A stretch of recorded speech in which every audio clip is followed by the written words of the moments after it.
छोड़कर एक दिन यहाँ से जाना पड़ेगा। ये काल का बनाया हुआ देश है। काल किसी पर दया नहीं करता। जब जिसका समय जैसे पूरा होगा उसे वैसे ही यहाँ से उठा लिया जाएगा। तो इस काल के बनाए हुए लोक में आकर हमने यहाँ जो कुछ देखा वैसा ही करने लग गए कि भक्ति भक्ति सब कोई कहे, भक्ति न जाने भेद, और पूर्ण भक्ति तब मिले जब कृपा करें गुरु को। गुरु की कृपा हो जाए। गुरु की पूजा में सबकी पूजा, गुरु से बड़ा कोई देव न दूजा। गुरु की पूजा में सबकी पूजा है। तो इस संसार में भक्ति भक्ति तो हर कोई कहता है। सूर्य को जल चढ़ा दिया उसको भी भक्ति कहते हैं। एक दिन का व्रत कर लिया उसको भी भक्ति कहते हैं। यज्ञ करा दिया, हवन करा दिया, उसको भी भक्ति कहते हैं। लेकिन वास्तव में भक्ति क्या है? नवदा भक्ति नामक ग्रंथ में 9 प्रकार से बताया गया कि वास्तव में भक्ति किस प्रकार की होनी चाहिए। और ये 9 प्रकार भगवान राम द्वारा बताए गए। जब भगवान राम माता सभी से मिलने पहुंचे, माता सभी राम का तब से इंतजार कर रही थी जब से श्री राम का जन्म भी नहीं हुआ था। तब से उन्हें विश्वास था कि एक दिन राम आएंगे। तो जब राम उनसे मिलने पहुंचे तब उन्होंने बताया कि वास्तव में भक्ति किस प्रकार की होनी चाहिए। 9 प्रकार से वर्णन किया गया कि प्रथम भगति संतन कर संगा, कि पहली भक्ति संतों का साथ है। और दूसरे भक्ति मन कथा प्रसंगा, पहली भक्ति संतों का साथ करे। संतों का साथ करने से आपके अंदर की नकारात्मकता चली जाएगी। संत महात्माओं में इतनी शक्ति होती है कि वे अपने बल पर जीवात्माओं को शिव सागर से पार लगा सकते हैं। एक बार की बात है, एक तालाब के किनारे एक पति पत्नी का जोड़ा रहता था। तो एक दिन उस तालाब में बहुत ही सुंदर सा कमल का फूल खिला। वैसे तो सभी कमल के फूल देखने में अच्छे लगते हैं, लेकिन एक कमल का फूल इतना सुंदर खिला कि उसमें कुछ अलग ही चमक थी। तो जो पति पत्नी का जोड़ा रहता था उसमें जो पति था उसको, जब उसने उस तालाब में उस कमल के फूल को देखा तो वह कहने लगा अपनी पत्नी से, ये कमल का फूल बहुत सुंदर है, इसमें कुछ अलग ही चमक है, मैं ये फूल यहाँ से ले जाकर के राजा को देकर आऊंगा। तो राजा बहुत ही प्रसन्न होगा, बदले में मुझे बहुत सारा इनाम देगा। उसकी पत्नी धार्मिक विचारों की महिला थी, महात्मा बुद्ध की अनुयायी थी। तो वे कहने लगी कि अवश्य ही इस तालाब के पास से महात्मा बुद्ध निकल कर गए होंगे, उन्हीं के प्रभाव से ये फूल इतना सुंदर खिला है। यदि आप ये फूल राजा को देना चाहते हैं तो दे आइए, ऐसा उसकी पत्नी ने कहा।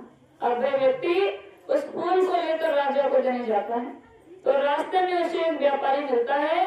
व्यापारी जब उस फूल को देखता है तो कहता है कि ये फूल तो मुझे दे दो, मैं बदले में तुम्हें 500 स्वर्ण मुद्राएं दूंगा। लेकिन वो व्यक्ति कहता है कि नहीं, मैं ये फूल राजा को ही जाकर दूंगा, वे मुझे तुमसे अधिक धनराशि देंगे। फिर वो व्यक्ति राजा के पास पहुंचा तो राजा ने जैसे ही फूल को देखा, राजा कहने लगा कि ये फूल तो मुझे दे दो, मैं तुम्हें 1000 स्वर्ण मुद्राएं दूंगा। तो वो व्यक्ति विचार करने लगा कि ये फूल की इतनी अधिक कीमत लगाई जा रही, क्योंकि इसके पास से महात्मा बुद्ध निकल कर गए। उनके प्रभाव से ये फूल इतना अगर सुंदर खिल सकता है तो मैं तो इंसान हूँ, यदि मैं संत महात्माओं की संगत कर लूं तो मेरा तो जीवन ही बदल जाए। तो इस प्रकार उसका हृदय परिवर्तन हुआ। उसने फूल फिर राजा को नहीं दिया, ले जाकर के महात्मा बुद्ध के पास पहुंच गया। उनके चरणों में फूल को रखा और कहने लगा कि जब आपके प्रभाव से ये फूल इतना सुंदर खिल सकता है तो मैं तो इंसान हूँ, यदि मैं आपकी संगत कर लूं तो मेरा तो जीवन ही बदल जाए। वे जाकर के संत महात्माओं की संगत में लगते। संत महात्माओं की संगत करने से आपके अंदर की नकारात्मकता चली जाएगी। संत महात्माओं में इतनी शक्ति होती है कि वे अपने बल पर जीवात्माओं को इस भवसागर से पार लगा सकते हैं। अपने बल पर, किसी की आवश्यकता नहीं, अपने बल पर जीवात्माओं को इस भवसागर से पार लगा सकते हैं। दया करे संत और सतगुरु, धरा पर जब आते हैं, फंसे भव जाल में जीवों को निज बल से उठाते हैं। अपने बल पर जीवात्माओं को इस भवसागर से पार लगाते हैं।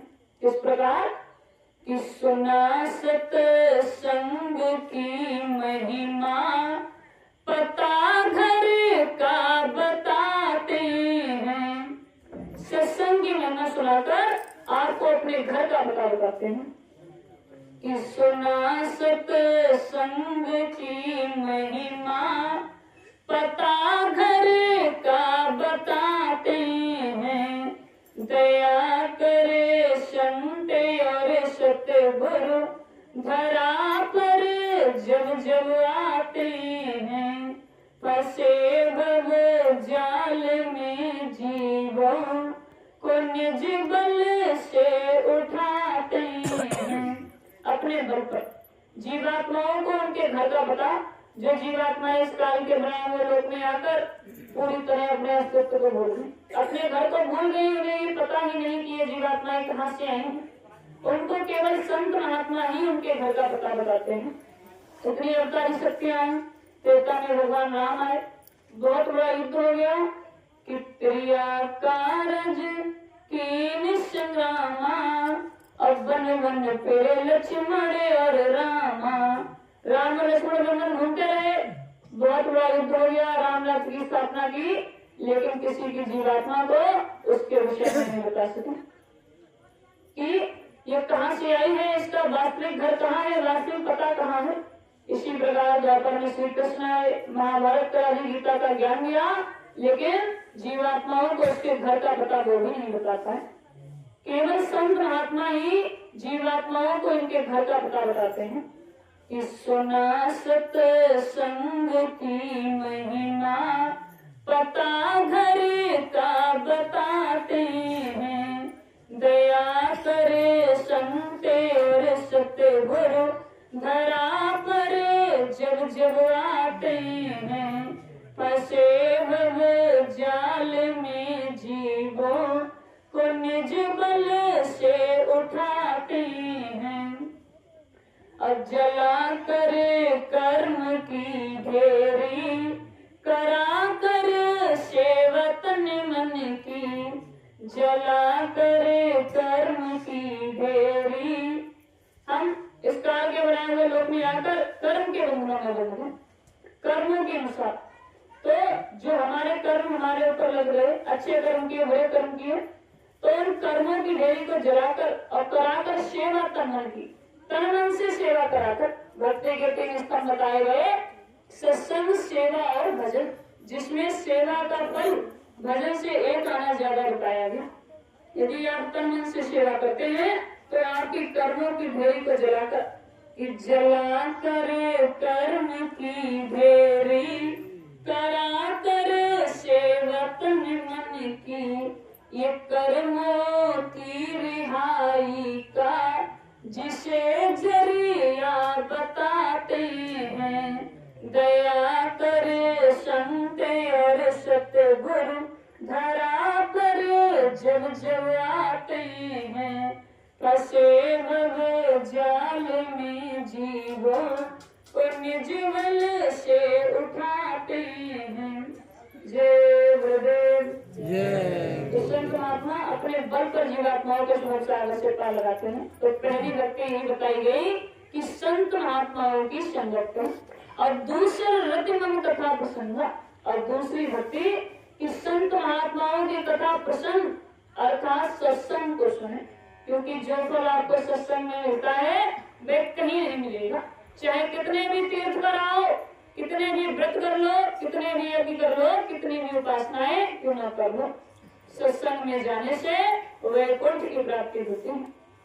और गुरु पद पंकज सेवा, तीसरी भक्ति अमान, चौथा मम गुण करई कपट तजिगान।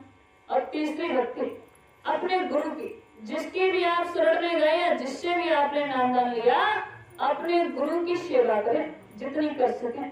और चौथा उनका गुणगान करें निस्वार्थ भाव से, जिस गुरु की आप शरण में गए उस गुरु का निस्वार्थ भाव से गुणगान करें। किसी प्रकार का कोई स्वार्थ आपके अंदर नहीं होना चाहिए। निस्वार्थ भाव से गुरु का गुणगान करें। और मंत्र जाप मन दृढ़ विश्वासा, पंचम भजन सुभेद प्रकाशा। और पांचवी भक्ति कि जो नाम आपको मिले, जो नाम आपको मिले उस नाम का दृढ़ विश्वास के साथ जाप करो कि आपका विश्वास अटूट होना चाहिए। चाहे कुछ भी हो जाए लेकिन विश्वास नहीं टूटना चाहिए।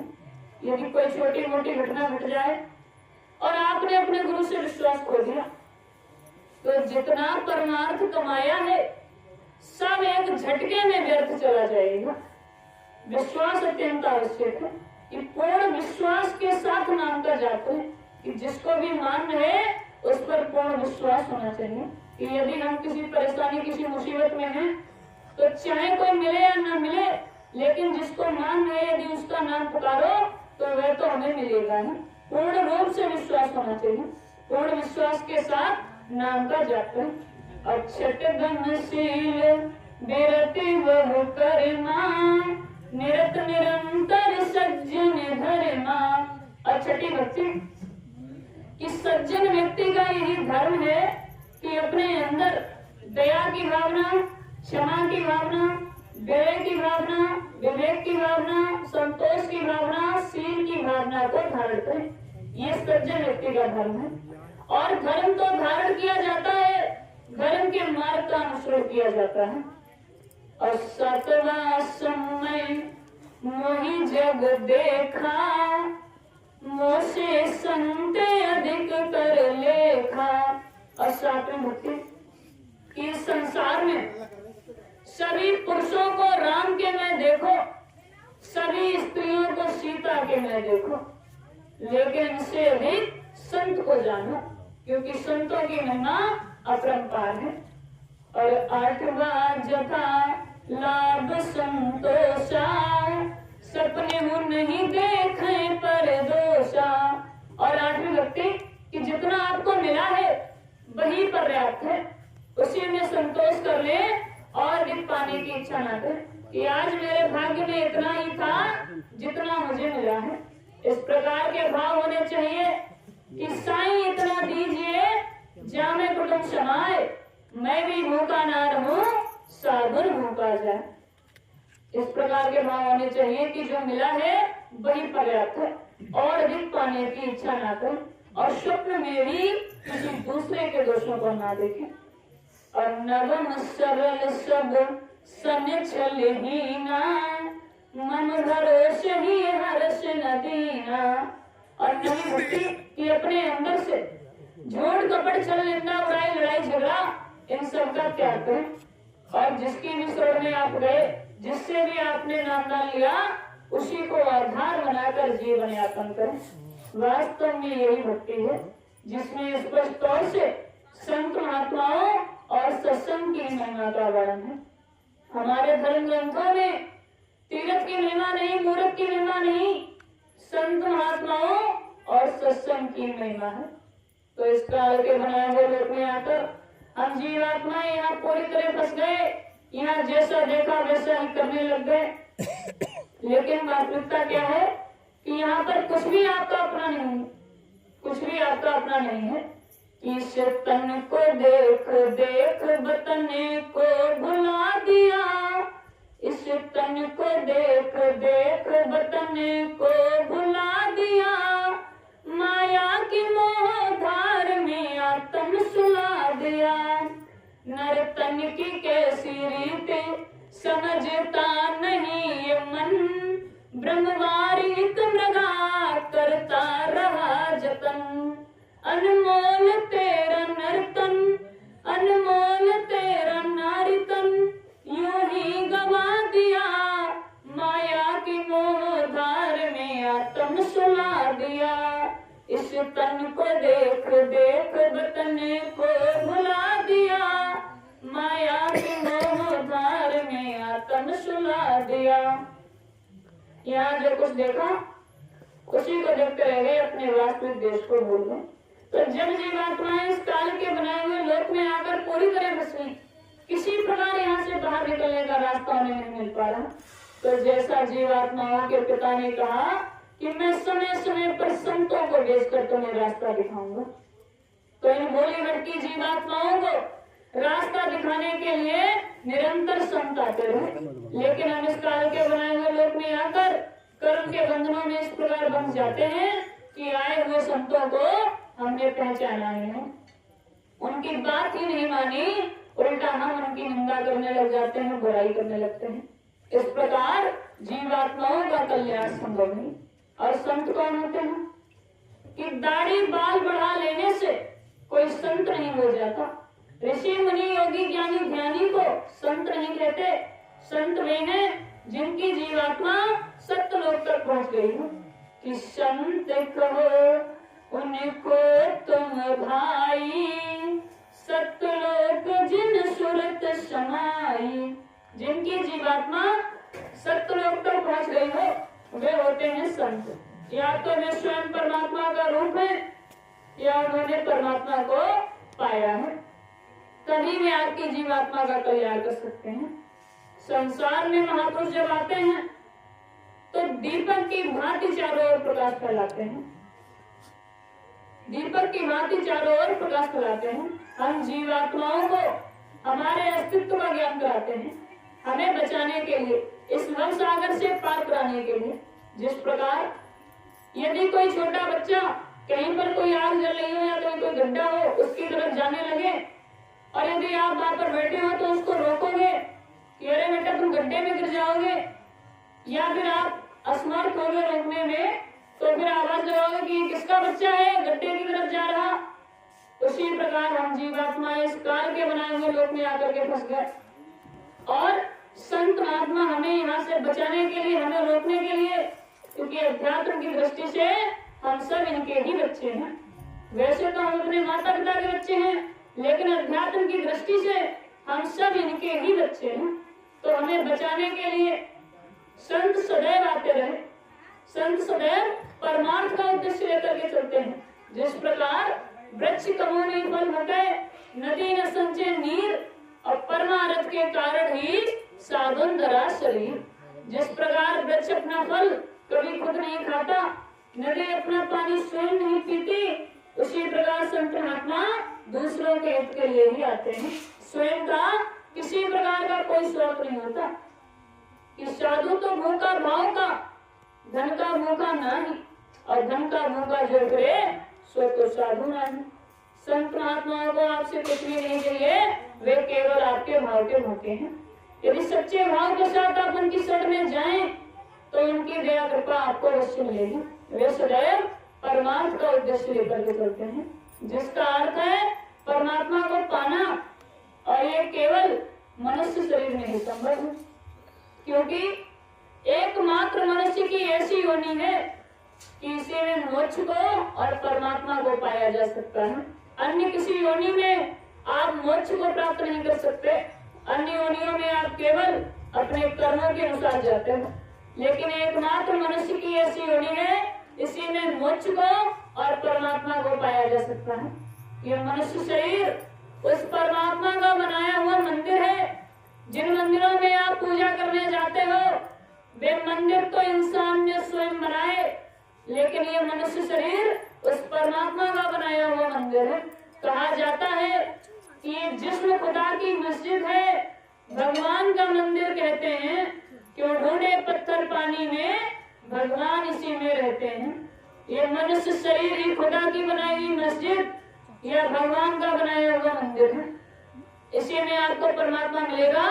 परमात्मा को खोजने के लिए इधर उधर जाने की आवश्यकता है कि लोग चारों धामों की यात्रा करने जाते हैं, चारों दिशाओं में, पहाड़ों में, गुफाओं में, नदियों में परमात्मा को खोजते हैं।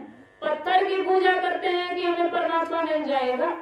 यदि हम पूजे हरे मिले तो मैं पूजू पहाड़, और यहाँ से तो चक्की भली पीस खाए संसार। अर्थात यदि पत्थर की पूजा करने से परमात्मा मिल जाए तो मैं पूरे पहाड़ की पूजा कर दूं, और ना मिले तो उससे अच्छा पत्थर की बनी हुई चक्की है जिसके माध्यम से सारा संसार आटा पीस कर खाता है। परमात्मा आपको यहाँ कहीं नहीं मिलेगा। पिछले इतिहास उठा करके देख लो, किसी ने परमात्मा को मंदिर या मस्जिद में नहीं पाया, इसी मनुष्य शरीर में पाया। साधना के माध्यम से करोड़ों वर्षों तक, हजारों वर्षों तक कठिन तपस्या की, लेकिन इसी मनुष्य शरीर में पाया। किसी को परमात्मा मंदिर मस्जिद में जाने से नहीं मिला। तो परमात्मा आपको इसी शरीर में मिलेगा। इसी शरीर को देव दुर्लभ कहा गया कि देवताओं के लिए भी दुर्लभ है, देवता ही से पाने के लिए तरस रहे हैं। गोस्वामी जी ने श्री रामचरितमानस में कहा कि बड़े भाग्य मानुष तन पावा, असुर दुर्लभ सद्बंधन गावा। कि बहुत ही भाग्य से ये मनुष्य का शरीर मिला है, ये देवताओं के लिए भी दुर्लभ है। देवता भी इसे पाने के लिए तरस रहे हैं, लेकिन उन्हें भी ये नहीं मिला। आपको और हमें मिला है। हम और आप इसके महत्व को नहीं समझ रहे। इसे व्यर्थ के कार्यों में, खाने पीने में, सोने में, लड़ाई झगड़ा करने में, निंदा बुराई करने में इसे व्यर्थ किए जा रहे हैं। कि 5 घड़ी कर्म किया, 3 घड़ी सोए, 1 घड़ी ना भजन किया तो मुक्ति कहां से हो। इस मनुष्य शरीर को व्यर्थ के कार्यों में गवाए जा रहे। जब ये आपसे चला जाएगा तब समझ में आएगा कि हमने क्या खो दिया। कि 184 गुण के जन्म मिला इंसान का। जब कहीं आपके कर्मों का शुभ संचय होता है, तब जाकर कहीं परमात्मा की कृपा से ये नर्तन मिलता है। ये सभी योनियों में सर्वश्रेष्ठ है। इसी में परमात्मा को प्राप्त कर सकते हैं। वर्तमान में ये मनुष्य का शरीर हमें मिला है अच्छे कर्मों के अनुसार। अब इसमें रहकर आप यदि बुरे कर्म करते हैं तो फिर से आपको 84 लाख योनियों में जाना पड़ेगा। 84 लाख योनियों में जाने के बाद फिर कहीं दोबारा ये अवसर आएगा। तो वर्तमान में बहुत ही सौभाग्य से हमें ये मनुष्य का शरीर मिला है। कि एक बार की बात है, एक व्यक्ति था जिसके पिता का देहांत काफी समय पहले हो गया। वह अपने पिता का श्राद्ध करना चाहता था। तो वह अध्यात्म से भी जुड़ा था, उसके गुरु भी थे। तो उसने अपने गुरु से कहा कि मैं अपने पिता का श्राद्ध करना चाहता हूँ, और दिन में समय बता दिया कि आप भी उसमें आ जाना। तो उसी समय जब वह समय आया श्राद्ध का, तो उसके गुरु भी आ गए। उसने भोजन की व्यवस्था की और वहां पर भोजन प्रसाद लगाया। तो उसके गुरु कहने लगे कि तुम यहाँ पर ये भोजन किसके लिए लगा रहे हो? तुम्हारे पिता तो जंगल में शेर बनकर भूखे बैठे हैं, उनको तो शेर की योनि मिली है। तो वह व्यक्ति कहने लगा तो आप ही बताइए मैं क्या करूं? तो उसके गुरु कहते हैं ऐसा करो, तुम इस जंगल में जाओ और जाकर के वहां पर आवाज लगाना कि मुझे गुरुजी ने भेजा है और मैं आपके लिए भोजन लाया हूँ, पिताजी अब बाहर आ जाइए। तो वह जंगल का भूखा शेर, तो बूढ़ा भी हो चुका है, वह बाहर आएगा और उस भोजन को ग्रहण करेगा, तुमको हाथ भी नहीं लगाएगा। तो उसने कहा ठीक है। अब वह भोजन की थाली लेकर जंगल में गया और जैसा कहा वैसी आवाज लगाई कि पिताजी मैं आपके लिए भोजन लाया हूँ, मुझे गुरुजी ने भेजा है, और थाली को वहां पर रख दिया। तो जंगल का शेर निकल कर आया और उसमें से खाना खाने लगा। तो उसने पूछा कि पिताजी आप तो अध्यात्म से भी जुड़े थे और आप साधन भजन भी करते थे, तो आपको ये मरने के बाद ये शेर की योनि किस प्रकार मिल गई? तो वह कहने लगा कि जब मेरा अंत समय आया तो मैं जब अपनी अंतिम सांसें ले रहा था तो पास के किसी मकान में मांस पक रहा था, और जैसे ही मैंने अंतिम सांस ली उसकी खुशबू मेरे अंदर चली गई, जिसकी वजह से मुझे शेर की योनि में जाना पड़ा। तो आप माँ पिता का श्राद्ध कर रहे, क्या पता आपके पिता कर्मों के अनुसार आपके घर में कुत्ता बिल्ली बनकर बैठे हों। इसी प्रकार एक बार कबीरदास के गुरु रामानंद ने अपने पितृजनों का श्राद्ध करने के लिए कबीरदास से कहा कि जाकर के गाय का थोड़ा सा दूध ले आओ, मैं अपने पितृजनों का श्राद्ध करना चाहता हूँ। तो कबीरदास गाय का दूध लेने के लिए जाते हैं। रास्ते में उन्हें एक मरी हुई गाय मिलती है। वे जाकर के उस गाय के सामने थोड़ी सी हरी घास रखते हैं और वहीं पर बैठ जाते हैं। वहीं पर बैठे रहते हैं। बहुत समय हो गया। उधर गुरु रामानंद कबीरदास की प्रतीक्षा कर रहे हैं कि जब वे दूध लेकर आए तो खीर बने तो पितृजनों का श्राद्ध किया जाए। लेकिन बहुत देर हो गई, कबीरदास नहीं पहुंचे। तो रामानंद ने अपने शिष्यों को भेजा कबीर को ढूंढने के लिए, लेकिन कबीरदास किसी को मिले नहीं। तो रामानंद स्वयं उनको ढूंढने के लिए गए। तो जाकर के देखा तो कबीरदास एक मरी हुई गाय के पास बैठे थे। तो रामानंद जाकर के उनसे कहने लगे कि मैंने तुम्हें दूध लेने के लिए भेजा था और तुम यहाँ पर बैठे हो। तो कबीरदास कहने लगे कि मैं दूध ही लेने तो आया हूँ, ये गाय यहाँ पड़ी हुई है, मैंने इसके सामने हरी घास रखी है, ये घास खाए तो मैं इसका दूध निकाल लूं। तो रामानंद कहने लगे ये गाय तो मर चुकी है, ये घास कैसे खाएगी। तो कबीरदास कहने लगे कि जब ये गाय अभी मरी है तो घास नहीं खा रही, तो आपके पितृजन तो कब के मर चुके हैं, वे इस श्राद्ध की खीर कैसे ग्रहण करेंगे। तो इसी प्रकार की जिंदा बाप कोई नहीं पूजे, अब मरे बाद पुजवाया, अब मुट्ठी भर चावल लेकर कौवे को बाप बनाया। जिंदा रहते समय इंसान की कोई परवाह नहीं की, बाद में पितृजनों का श्राद्ध करो, क्या पता उन्हें किस प्रकार की योनि कर्मों के अनुसार मिली हो, किस योनि में नहीं हो। आप उधर श्राद्ध करने के लिए भोग लगा रहे, उधर आपके घर में कुत्ता बिल्ली बनकर आए हैं तो उनको भगा रहे कि निकले यहाँ से। तो कर्मों के अनुसार किसी भी योनि में जाना पड़ सकता है। तो जब कहीं आपके कर्मों का शुभ संचय हुआ तब जाकर कहीं ये मनुष्य की योनि मिलती है, और वर्तमान में हमें मिली है। इसी में रहकर हम परमात्मा को प्राप्त कर सकते हैं। और परमात्मा प्राप्ति का साधन बहुत सरल बताया गया। पहले क्या था, जैसे युग थे वैसा युग था। जब सतयुग का समय था तो उस समय व्यक्ति की उम्र 1,00,000 वर्ष की हुआ करती थी। तो उस समय लोगों को हजारों वर्षों तक कठिन तपस्या करनी पड़ी, तब जाकर के उन्होंने परमात्मा को पाया। गोस्वामी जी ने श्री रामचरितमानस के उत्तरकांड में कहा कि सतयुग योगी शब्द विज्ञानी परिभर ज्ञान करही वो प्राणी। कि सतयुग के समय में ज्यादातर लोग ज्ञानी हुआ करते थे, उनको ये ज्ञान था कि किस माध्यम से वे अपने देश को वापस जा सकते हैं। तो उस समय लोगों को हजारों वर्षों तक कठिन तपस्या करनी पड़ी, तब जाकर कहीं उन्होंने परमात्मा को पाया। जब सत्ययुग गया उसके बाद त्रेता युग आरंभ हुआ। तो जब त्रेता युग आरंभ हुआ तो व्यक्ति की उम्र फिर से नॉर्मल घट गई, घटकर 10,000 वर्ष की रह गई। तो त्रेता का विधान भी बदल गया। त्रेता में लोगों को अनेकों यज्ञ करने पड़े। गोस्वामी जी ने श्री रामचरितमानस में कहा कि त्रेता वो तो लगाए तो कोई जरूरत नहीं है। प्रभु समर्पित त्रेता में लोग अनेकों यज्ञ किया करते थे और प्रभु को समर्पित होकर इस भव सागर से पार होते थे। और वे यदि किस प्रकार के हुआ करते थे, यदि हम वर्तमान में हवन कराएं तो घी की और हवन सामग्री की आहुति लगाते हैं, लेकिन उस समय ऐसा नहीं था। उस समय लोग उसके सम्मुख बैठकर ध्यान लगाते थे तथा अपने कर्मों की आहुति लगाते थे। इसी माध्यम से त्रेता में जीवात्माओं का कल्याण हो।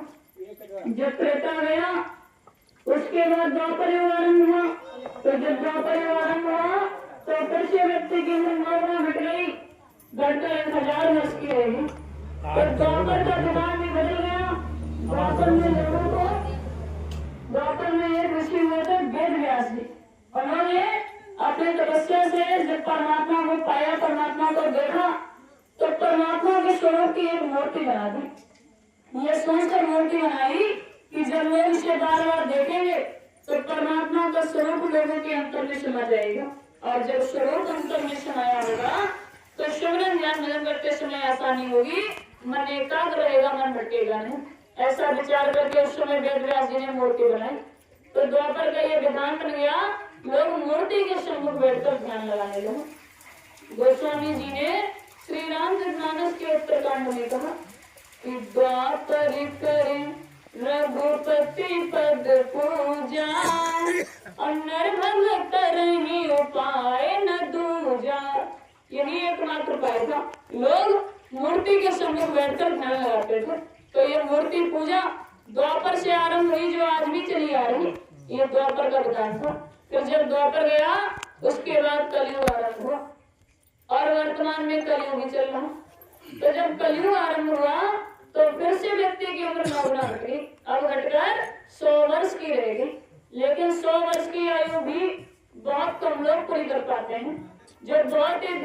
संयम के साथ जीवन यापन करते हैं वही 100 वर्ष की आयु पूरी कर पाते हैं। अन्यथा ज्यादातर लोग बीच में ही चले जाते हैं। कि जिस देश का राजा पापी हो उस देश में अनरत होते हैं और पिता के सामने पुत्र मरे पिता बैठ कर रोते हैं। इस प्रकार की स्थिति आ गई। ज्यादातर लोग बीच में ही चले जाते हैं। 100 वर्ष की आयु बहुत कम लोग पूरी कर पाते हैं।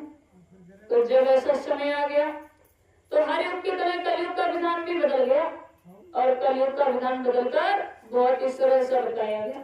गोस्वामी जी ने कहा कि कलयुग शम नहीं आन युग जो नर कर विश्वास कि कलयुग के समान कोई दूसरा युग नहीं।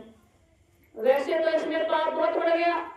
हर तरफ जाने अनजाने में प्रत्येक व्यक्ति निरंतर पाप की कमाई किए जा रहा, लेकिन परमात्मा प्राप्ति का साधन यहाँ पर सबसे सरल बताया गया जब पहले किसी युग में नहीं हुआ, जिसके विषय में गोस्वामी जी ने श्री रामचरितमानस के उत्तरकांड में स्पष्ट शब्दों में वर्णित किया कि कलयुग केवल नाम आधारा असुमिर सुमिर नर उतर नहीं पारा।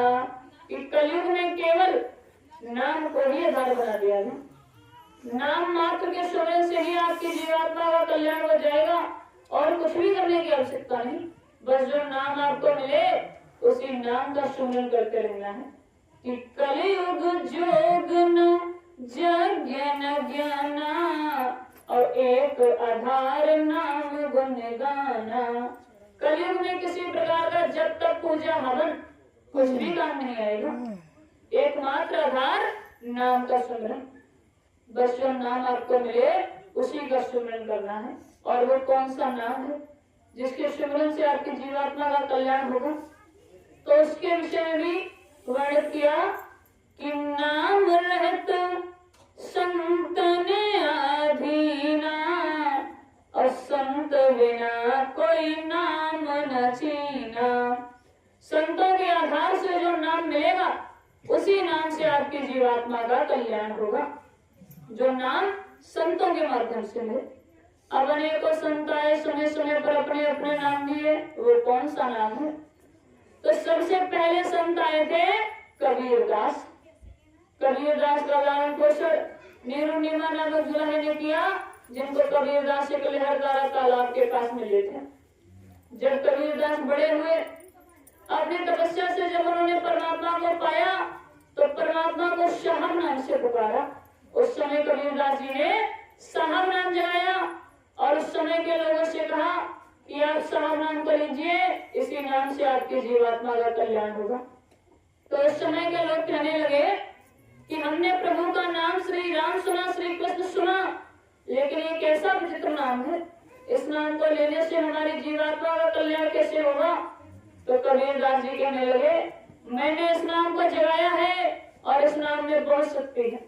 यदि विश्वास न हो तो पहले नाम को आजमा लो। यदि ये नाम तुम्हारी आजमाइश पर खरा उतरे तभी इस नाम को लेना। देखो संत महात्माओं की महिमा। कह रहे परीक्षा पहले ले लो। यदि बच्चा पढ़ने जाए तो पहले पाठ्यक्रम पूरा करता है, बाद में परीक्षा देता है। और संत महात्मा कह रहे परीक्षा पहले ले लो, नाम को पहले आजमा लो। यदि ये नाम तुम्हारी आजमाइश पर खरा उतरे तभी इस नाम को लेना। तो उस समय के लोगों ने पहले उस नाम को आजमाया, उसके बाद उस नाम को अपनाया और उस समय के लोगों का कल्याण उसी साहब नाम से हुआ। उसके बाद समय समय पर अनेकों संत आए, अपने अपने नाम दिए।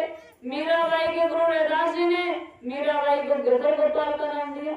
जब मीराबाई को अपने गुरु से गिरधर गोपाल का नाम मिला तो मीराबाई गिरधर गोपाल की खोज में इस प्रकार लग गई कि वो महलों की रहने वाली रानी थी। उन्होंने राजपाट त्याग दिया, सब कुछ छोड़कर अपने गुरु की बात मानकर जंगलों में भटकने लगी।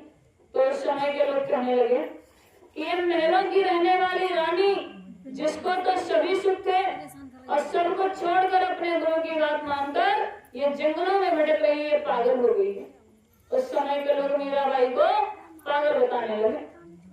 लोगों ने बहुत निंदा की, बहुत अपमान किया, लेकिन मीराबाई ने सब कुछ नजरअंदाज किया कि निंदा से ना डरो, निंदा जल की धार, और डरती अगर मीरा तो कैसे होती पाप। लोगों का काम है कहना, लोग तो निंदा करेंगे, अपमान करेंगे, मजाक बनाएंगे, लेकिन निंदा एक जल की धार के समान है जो समय के साथ बहकर आगे चली जाएगी। जिस प्रकार मीराबाई का कल्याण श्री गिरधर गोपाल नाम से हुआ, तो इतिहास में उनका नाम बहुत ही गर्व के साथ लिया जाता है कि उन्होंने परमात्मा को पाया। इसी के साथ समय समय पर अनेकों संत आए, अपने अपने नाम दिए। अभी 200 वर्ष पूर्व शिवदयाल जी ने राधा स्वामी नाम को जगाया और वर्तमान में ये जय गुरुदेव नाम जगाया गया। ये बहुत ही अद्भुत नाम है। इसमें प्रारंभ में जय, जैसे आप हर देवता के नाम के आगे जय लगाते हो, जैसे जय श्री राम, जय श्री कृष्ण, जय हनुमान, उसी प्रकार इस नाम में प्रारंभ में जय, बीच में गुरु अर्थात मुर्शिद बैठा है और अंत में देव। देव माने देवता, ऐसा देवता जो आपको सब कुछ दे, आपसे कुछ भी न ले। ऐसे सच्चे सतगुरु जो आपको शब्द की कमाई का, नाम की कमाई का रास्ता दे रहे, आपसे कुछ भी नहीं ले रहे। ऐसा अद्भुत नाम वर्तमान में जगाया गया और समय का यही नाम है। समय का नाम ही समय पर काम आता है, जिस प्रकार समय का डॉक्टर समय पर काम आता है। बाबा जी ने ये नाम दिया और कहा कि ये मेरा नाम नहीं है, ये जय गुरुदेव नाम बाबा जी का नाम नहीं है, ये जय गुरुदेव नाम परमात्मा का, जय गुरुदेव नाम प्रभु का, उस अनामी महाप्रभु का है जो सबका सृजनहार है। और साथ ही साथ बाबा जी ने एक आवाज लगाई कि कलयुग में कलयुग जाएगा और कलयुग में सत्युग आएगा। तो ये कोई छोटी मोटी बात नहीं, क्योंकि कलयुग की अवधि अभी पूरी नहीं हुई, मात्र पहले चढ़ी हुआ 5,500 वर्षों का।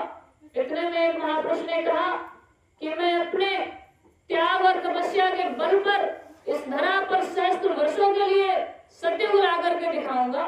तो इतनी बड़ी बात इतने बड़े जन समुदाय के समक्ष कोई साधारण सा व्यक्ति तो नहीं कह सकता। और कहा कि मैं सभी जीवात्माओं को उनके घर पहुंचाकर ही जाऊंगा, भले ही इसके लिए मुझे 400 वर्षों तक क्यों ना इस संसार में रहना पड़े। कि हम आए वही देश से जहां तुम्हारो धाम, और तुमको घर पहुंचाओ ना एक हमारो काम। कि मैं अजर अमर देश से आया, जहाँ की सभी जीवात्माएं, सभी रूहें जहाँ की रहने वाली हैं, और मैं इन जीवात्माओं के वास्ते ही इस काल के बनाए हुए लोक में आया, इन जीवात्माओं को इनके घर ले जाने के लिए। कहा कि बच्चा शंका मत करना, मैं राम कृष्ण की तरह बीच के लोक से नहीं आया जो बीच में छोड़कर चला जाऊंगा। ना तो मैं ब्रह्मा के ब्रह्मलोक से आया, न विष्णु के विष्णु लोक से, न शिव के शिव लोक से, न राम के साकेत लोक से, न कृष्ण के गोलोक से, न देवी देवताओं के देवलोक से। मैं अजर अमर देश से आया, जहाँ की सभी जीवात्माएं, सभी रूहें जहाँ की रहने वाली हैं। और मैंने 45 करोड़ लोगों को नामदान दिया। जब तक मेरा जगाया हुआ एक भी जीव यहाँ पर मौजूद रहेगा, मैं बराबर मौजूद रहूंगा। जब मेरे जगाए हुए सभी जीव चले जाएंगे तो मैं पीछे से जाऊंगा, बीच में छोड़कर जाने वालों में से नहीं हूँ। तो आप किस प्रकार मान लगा सकते हैं। वर्तमान में बाबा जी लीला खेल रहे हैं, जैसे हरियुग में लीला हुई, त्रेता में राम लीला हुई, श्री रामचरितमानस लिखी गई, द्वापर में कृष्ण लीला हुई, भगवत गीता लिखी गई। इसी प्रकार कलयुग में गुरु लीला का वर्णन होगा और कलयुग का इतिहास बनेगा। इतना बड़ा इतिहास बनने जा रहा कि उसके आगे त्रेता और द्वापर के इतिहास बहुत पीछे रह जाएंगे। इतनी बड़ी लीला हो रही जो किसी के दिल और दिमाग में नहीं होगी। बाबा जी ने कहा था कि बच्चा, यदि मैं तुम्हारे बीच में भी मौजूद होऊंगा तब भी तुम मुझे नहीं पहचान पाओगे। मैं क्या करने वाला हूँ ये तो मेरा रोंगटा भी नहीं जानता। तो आप इस प्रकार अनुमान लगा सकते हैं।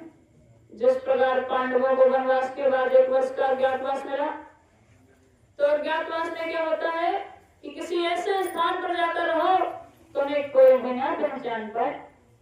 तो जब पांडवों को वनवास के बाद 1 वर्ष का अज्ञातवास मिला तो उन्हें संपूर्ण भारतवर्ष में ऐसा कोई स्थान नहीं मिला जहाँ पर वे छिपकर रह सके, उन्हें कोई न देख पाए ना पहचान पाए।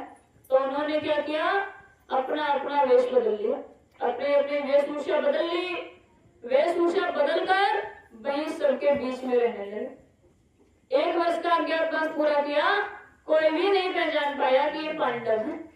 उसी प्रकार वर्तमान में यदि बाबा जी आकर हमारे बीच में भी मौजूद होंगे तब भी हमारा अपने नहीं पहचान सकते, उनके द्वारा खेली हुई इस लीला का अनुमान नहीं लगा सकते।